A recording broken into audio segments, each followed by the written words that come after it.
Baby corn gravy எப்படி செய்யலான்றதான் பார்க்கலாம். ஒரு 200 கிராம் பேபிகார்ன், 3 தக்காளியை நல்லா கிரைண்ட் பண்ணி வச்சுருக்கேன், 2 வெங்காயம், இஞ்சி பூண்டு விழுது, 3 ஸ்பூன் மிளகாய் தூள், உப்பு, கரம் மசாலா, இது தாளிக்கிறதுக்கு பச்சை மிளகாய். இங்கே பாருங்கள், இது வந்து கோகனட் அதாவது தேங்காயும் சோம்பையும் இந்த மாதிரி அரைச்சி வச்சுருக்கேன். இப்போ எப்படி பண்ணலான்றதை பார்க்கலாம். கடாயை ஃபஸ்ட்டு அடுப்பை பற்ற வச்சு கடாயை வச்சுட்டு அதில் கொஞ்சம் எண்ணெய் ஊற்றிக்கலாம்.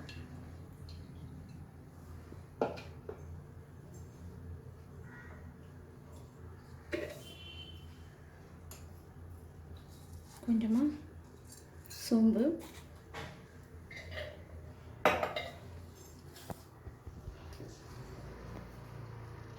பட்டை, லவங்கம், பட்டை போட்டுக்கலாம். சூடாகிட்டு இருக்குது.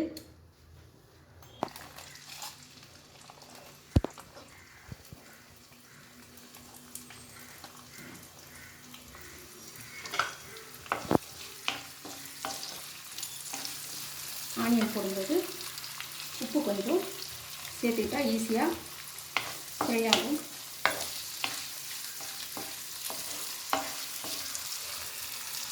ஆனியன் ஒரு நல்லா கோல்டன் ஃப்ரை ஆகட்டும்.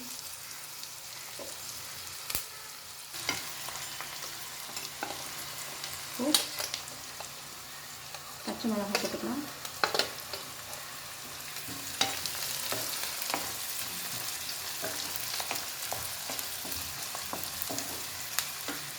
இஞ்சி பூண்டு விழுது,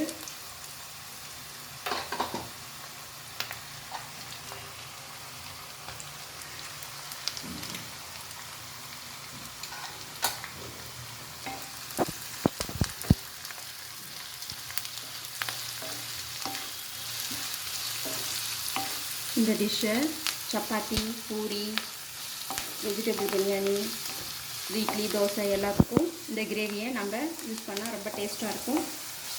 பாருங்கள்,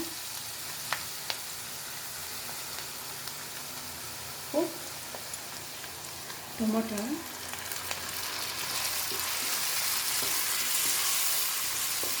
பச்சை வாசனை போகிற வரைக்கும் நம்ம வதக்கணும்.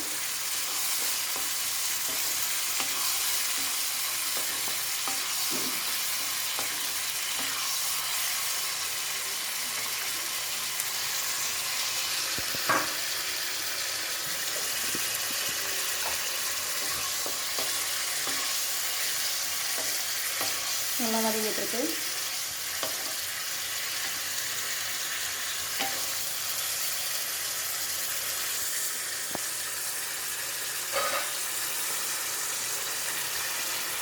பாருங்கள், பேபிக்கான போட்டுடலாம்.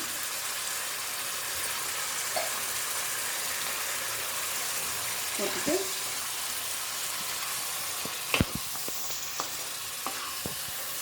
இந்த மாதிரி நல்லா கிளறி விடுங்க.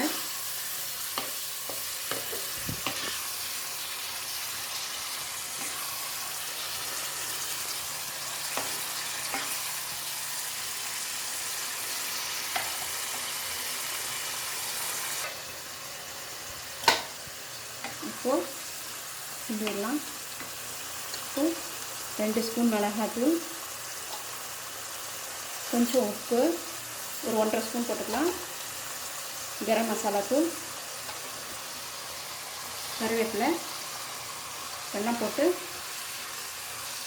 நல்லா கிளறி விடலாம்.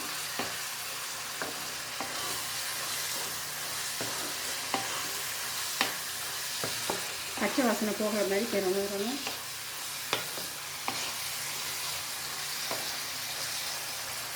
பாருங்கள், எவ்வளோ அழகாக வெந்து வந்திருக்குன்னு.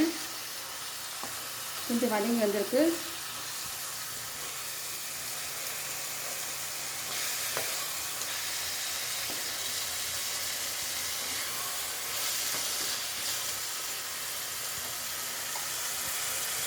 கொஞ்சமாக தண்ணி ஊற்றி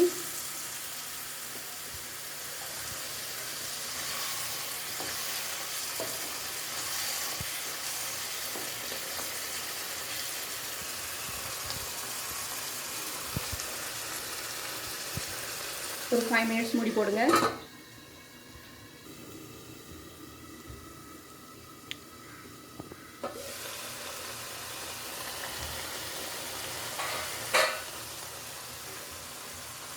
5 மினிட்ஸ் ஆயிடுச்சு.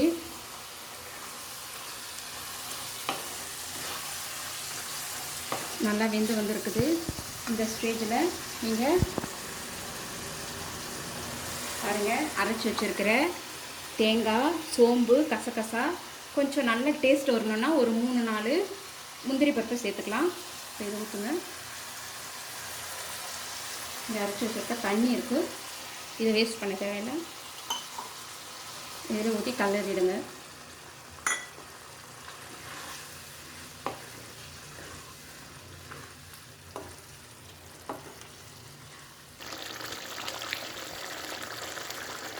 இப்போ அடுப்பு ஆஃப் பண்ணிட்டு சர்வ் பண்ணலாம்.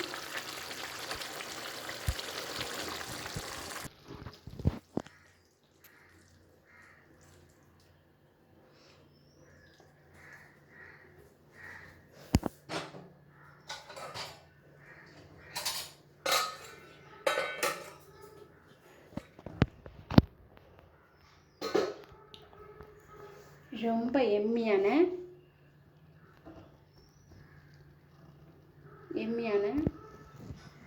பேபிகார்ன் கிரேவி ரெடி ஆயிடுச்சு.